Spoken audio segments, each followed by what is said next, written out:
The moon hung high in the pitch-black sky as Jessica and Mark sped down the desolate midnight highway. The radio crackled in and out, barely audible amidst the static. Jessica glanced at the clock on the dashboard. It read 12:30 a.m. They had been driving for hours, desperate to reach their destination before daybreak, but the empty road seemed endless, surrounded by nothing but eerie silence. As they ventured further, strange occurrences began to unfold. Shadows darted across the headlights, and Mark swore he saw faces peering at them from the trees that lined the road. Jessica's hands tightened on the steering wheel, her knuckles turning white. Unease crept over them, but they pushed on, hoping it was just their imagination playing tricks. Chapter 2: The Mysterious Hitchhiker. Suddenly, out of the darkness, a figure emerged on the roadside, thumb extended, seeking a ride. Jessica hesitated, but Mark insisted they help the stranger. Reluctantly, she pulled over, and the hitchhiker climbed into the back seat without a word. His eyes were hollow, his face pale and gaunt. They exchanged nervous glances as the stranger whispered directions, guiding them deeper into the night. Unease clung to the air, and their hearts pounded in their chests. Jessica's grip tightened on the steering wheel, and her eyes darted between the road and the rearview mirror, where the hitchhiker sat, unmoving and silent. Chapter 3: The Wandering Spirits. The atmosphere grew thicker, as if 1,000 eyes were watching their every move.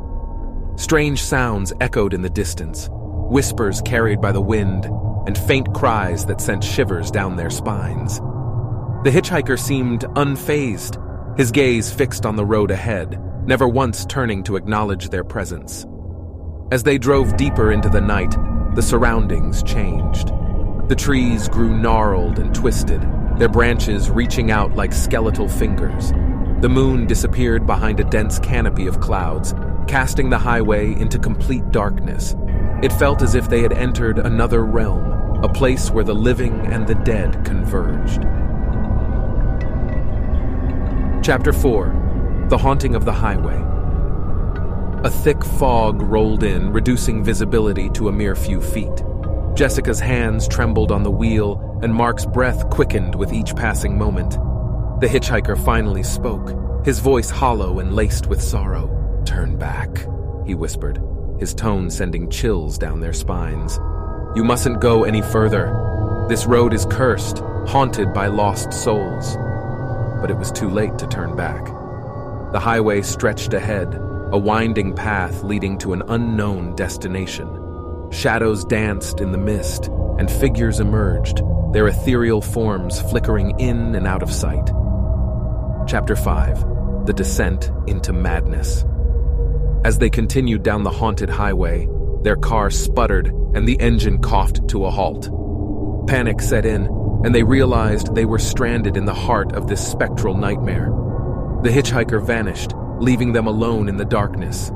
Whispers filled the air, taunting and tormenting. Faces appeared at the windows, their eyes filled with anguish and despair. Mark and Jessica clung to each other, their